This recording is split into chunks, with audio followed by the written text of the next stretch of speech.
Hola a todos, este es el primer capítulo de la guía de cuarentena sostenible.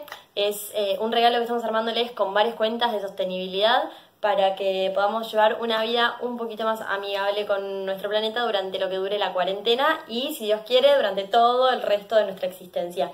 En este capítulo me toca hablarles de compost, que es uno de mis temas preferidos, y por eso me puse esta remera de red de compostaje que dice: nada se pierde, todo se composta. Y es así. ¿Por qué es un gran tema para arrancar el compost? Porque nuestros residuos domiciliarios se componen en un 40-50% por residuos orgánicos. Si dividimos nuestros residuos en dos grandes categorías, encontramos lo que son los residuos secos, dentro de los cuales hay muchísimos que son reciclables, y los residuos húmedos, que en su gran mayoría son compostables. ¿Cuáles son los residuos que pueden compostarse?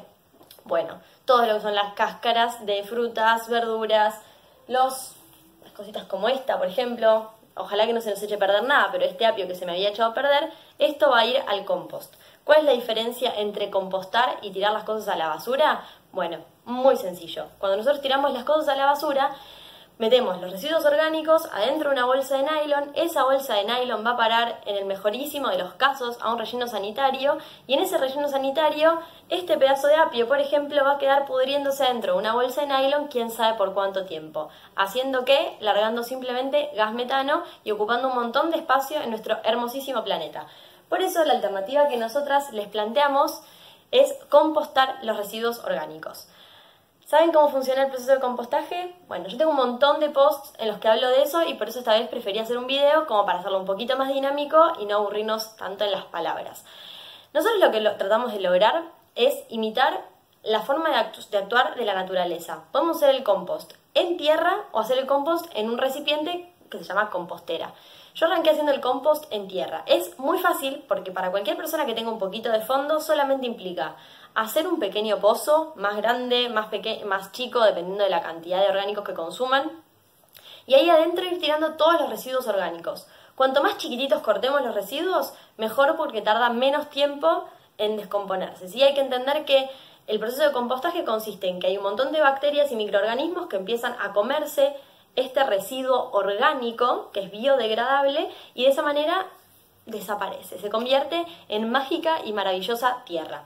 Entonces, si lo hacemos directamente en el suelo, como lo empecé haciendo yo durante un par de meses, es muy fácil. Tiramos los orgánicos ahí adentro e imitamos el proceso natural de la naturaleza. ¿Qué pasa? Caen hojas, pastito, un poco de tierra, más orgánicos. Eso mismo hacemos nosotros. Vamos tirando una capa de cada una de esas cosas. Y tampoco hay que pensarlo como si fuera una lasaña perfecta, ¿sí? Simplemente ir compensando un poco para que no nos quede muy húmedo, que no esté muy apelmazado, muy arcilloso.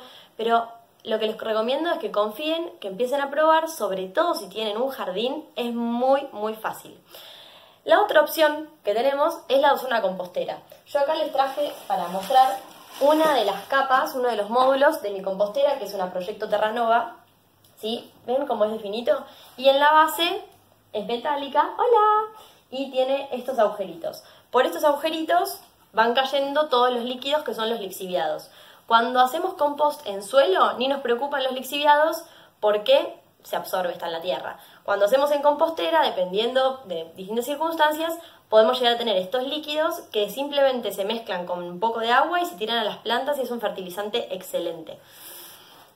Adentro de la compostera, el sistema de compostaje es igual que en el suelo. Más menos, en este caso, por ejemplo, pongo primero una capa de diario, después un poquito de tierra capaz o de compost, y ahí voy tirando los residuos orgánicos. Yo cuando composto en compostera, corto más chiquitas las cosas, como que me tomo ese trabajito extra, cortarlas un poco más chicas y asegurarme de que estoy haciendo un buen balance entre los secos y los orgánicos.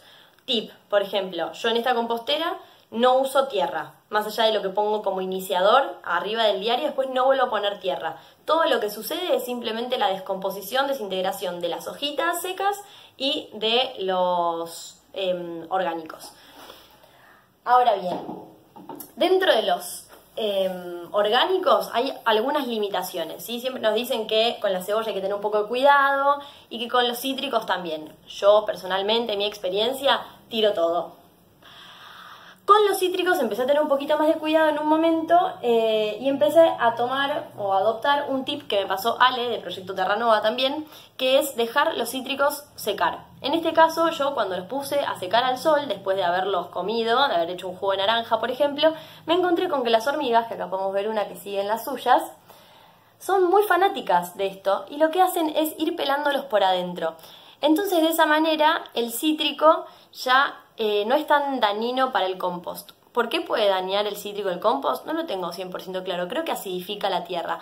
Cuestión que secándolos un poquito y dejando que las hormigas se coman lo de adentro podemos incorporarlos perfectamente. ¿Qué pasa cuando secamos el cítrico? Además pasa de ser un residuo orgánico como todos los demás a ser un seco, entonces nos ayuda en ese balance de los elementos que utilizamos para hacer el compost.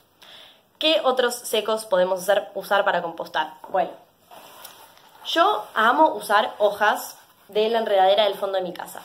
Si no, pueden juntar hojas de árboles en la calle, en la plaza, en el parque. Si no tienen ninguna de esas cosas, pueden aprovechar para implementar alguno de estos elementos, ¿sí? Rollos de cocina y de papel higiénico, estos papeles que no tienen ningún tipo de tinta, se compostan perfectamente y sirven como sólidos, como secos.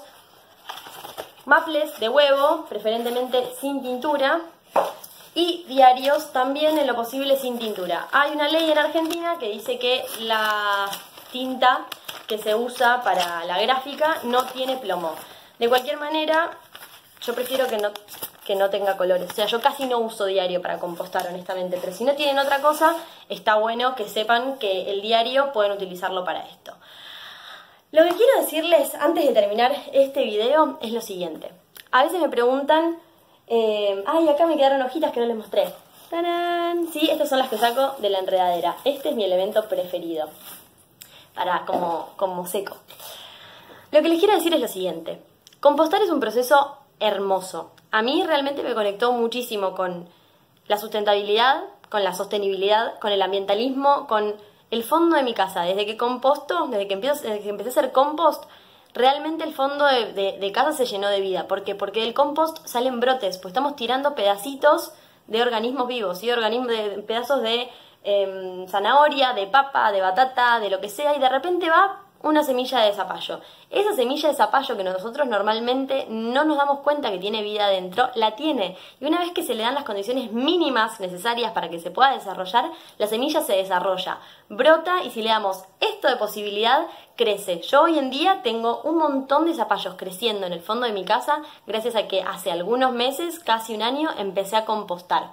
Entonces, ser testigos del crecimiento de vida en nuestras casas es una experiencia hermosa y se las recomiendo muchísimo. Yo gracias a eso, como les digo, tengo zapallos, tuve tomates y empezaron a pasar un montón de cosas hermosas que hicieron que toda mi familia tenga más ganas de habitar el fondo de mi casa. Si no tenés un fondo y vas a hacer el compost en una compostera dentro de tu departamento, primero decirte que podés hacerlo en el departamento y segundo comentarte que también podés tomar uno de esos brotes y verlo crecer lo que puedas dentro de una maceta. Si después no puedes llegar a treparse por las paredes y darte un montón de zapallos, no importa, pero por lo menos poder ver cómo es la hoja del zapallo que comemos es algo hermoso.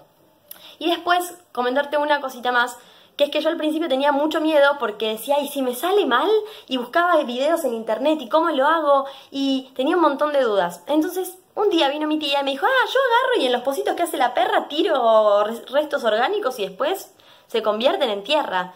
Dije, bueno, si eso lo puede hacer ella, lo puedo hacer yo, lo podemos hacer todos. Y empecé a hacerlo, primero con un pozo chiquito y después cada vez más grande. Y creo que no estuve tranquila hasta el día en que abrí mi primer pozo de compost y dije, a ver qué hay acá adentro. Y cuando lo abrí y me encontré con que no había ningún resto orgánico y que estaba lleno de lombrices, dije, era esto. Yo siempre sentía que me faltaba algún paso, que había algo más que tenía que saber para poder llevarlo a cabo. La verdad es que no. Tenemos que entender que es un proceso súper natural, que no hay ningún misterio y que no hay forma de que salga mal. Si te viene un bichito, es un bichito. Y le compensarás con más secos, con un poco más de orgánicos, lo revolverás un poco más. Es muy importante si hacemos compost en compostera, revolver para airear, porque hay que entender que es un proceso aeróbico, ¿sí? Donde estas bacterias van comiéndose todo, las lombrices hacen lo suyo y es la naturaleza encargándose de cumplir un ciclo absolutamente natural. Entonces, nada se pierde, todo se composta. Espero que en esta cuarentena se empiecen a animar a separar sus residuos orgánicos. Y esto lo pueden hacer en cualquier tipo de recipiente. Yo después les voy a dejar recomendadas algunas cuentas que los van a poder ayudar también y que también recomiendan cómo hacer compost en distintos tipos de recipientes, en baldes, en macetas, bueno, en fin, para que no haya ninguna excusa. Pero lo más importante es animarse y confiar en el proceso y en el ciclo de la naturaleza. Espero que les haya gustado y en comentarios después les dejo la derivación para el siguiente capítulo de la guía de cuarentena sostenible. ¡Mua!